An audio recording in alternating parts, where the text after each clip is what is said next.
Assalamualaikum warahmatullahi wabarakatuh. Perkenalkan, nama saya Rosikin. Di sini saya akan ngebahas tentang materinya. Judulnya adalah Generative Adversarial Network Development, atau kalau kita bahas Indonesia kan, itu adalah pengembangan dari Generative Adversarial Network.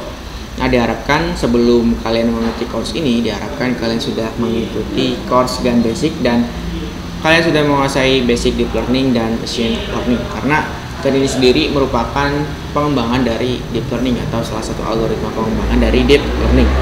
Nah, untuk mempersingkat waktu, kiranya saya langsung mulai aja. Yang pertama, di sini ada perkenalan singkat terlebih dahulu. Perkenalkan, nama saya Rosikin, umur 21 tahun, posisi sebagai instruktur data science di BISAI Academy. Dan untuk alamat, saya tinggal di Bogor, Jawa Barat untuk saat ini.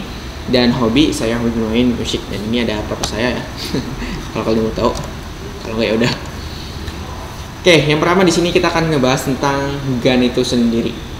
Sebenarnya kita udah bahas apa itu GAN, implementasinya dan sebagainya di course GAN basicnya. Cuma nggak apa-apa, di sini saya akan bahas sekilas apa itu GAN materinya. GAN atau Generative Adversarial Network itu adalah model deep learning yang digunakan untuk menghasilkan data baru yang mirip dengan data latih atau train yang digunakan untuk melatih model tersebut. GAN terdiri dari dua jaringan saraf artificial yang bersaing satu sama lain, yaitu generator dan diskriminator. Next, apa itu generator dan diskriminator? Kalau kalian udah mengikuti course GAN Basic, pasti udah familiar lah ya sama generator dan diskriminator ini, karena saya tekankan banget ya. Generator itu bertujuan untuk menghasilkan data sintetis yang sebenarnya dan maksudnya yang realistis gitu ya. Dan diskriminator itu bertujuan untuk membedakan antara data real dan data sintetis.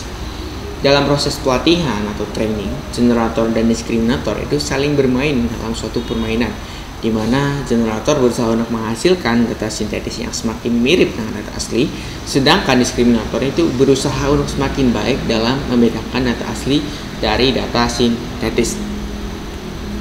Itu adalah generator dan diskriminator.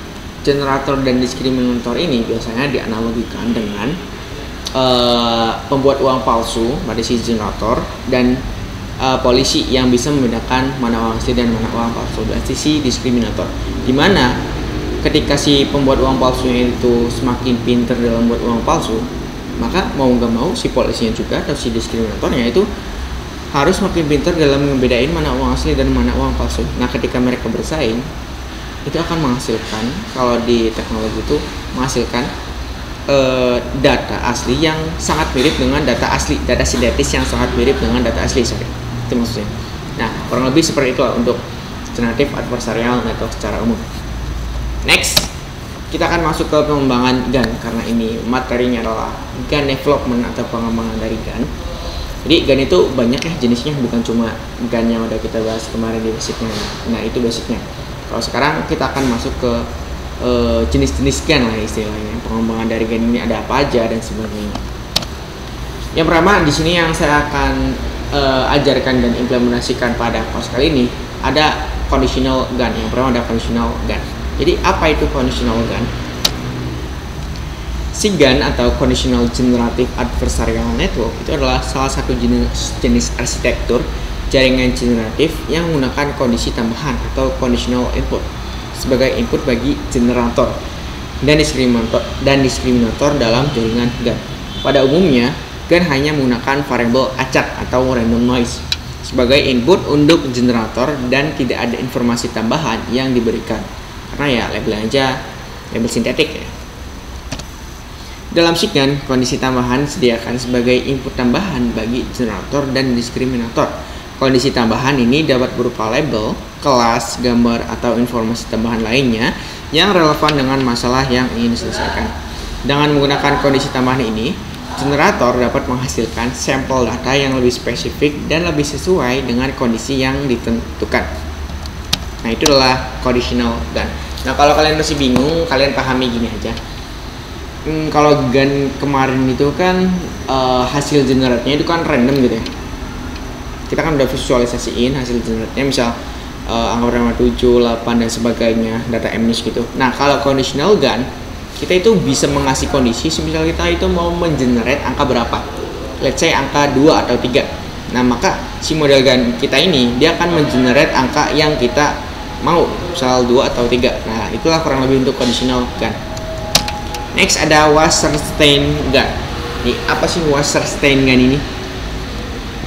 Dan btw di sini saya hanya akan ngebahas 3 jenis gun ya, karena gun jenis gun itu banyak banget, atau pengembangan gun itu banyak banget.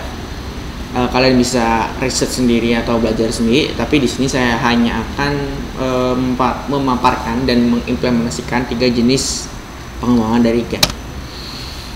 Selanjutnya yang kedua ada Wasserstein gun. Wasserstein gun atau Generative Adversarial Network atau biasa disingkat sebagai WEGUN adalah sebuah varian dari gun yang memodifikasi fungsi kerugian atau loss function pada jaringan tersebut. Pada umumnya, gun menggunakan fungsi kerugian log likelihood atau NLL loss yang dapat menyebabkan masalah seperti mode collapse dan kesulitan dalam pelatihan.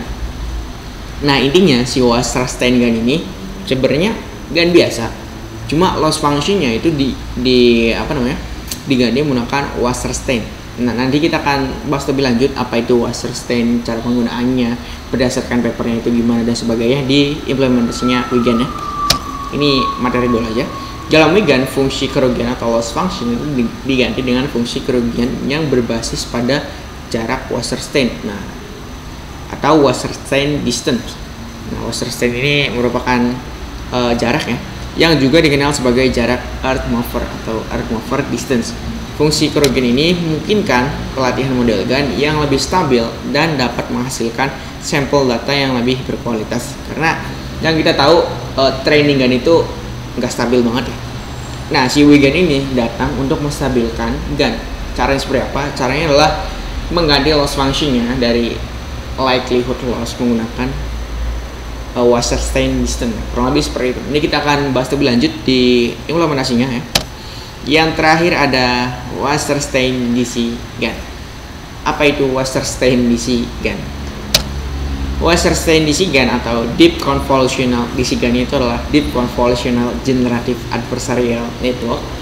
Kalau kalian udah belajar CNN pasti tahu lah ya apa itu convolutional.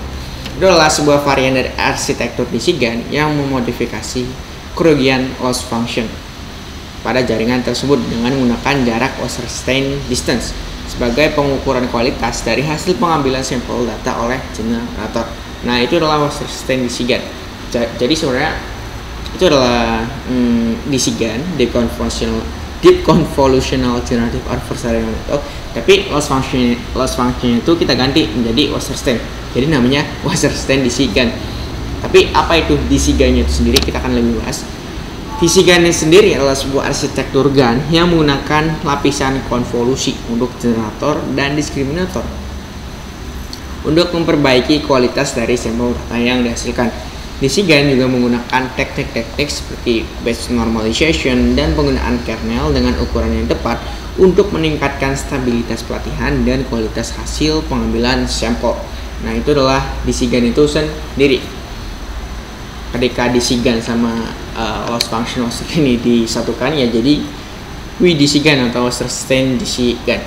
Nah, kalau kalian belum paham apa ini WDC gun, nanti kita akan bahas lebih lanjut di cara implementasinya, atau kalian bisa enroll course di free course. Kalian cari aja CNN atau Convolutional Neural Network. Karena di WDC gun ini kita akan menggunakan arsitektur kurang lebih kayak CNN gitu ya, ada stripe-nya, ada kernel padding-nya dan sebagainya. Nah, untuk silabus pertama kali ini segini aja, kurang lebihnya mohon maaf. Assalamualaikum warahmatullahi wabarakatuh.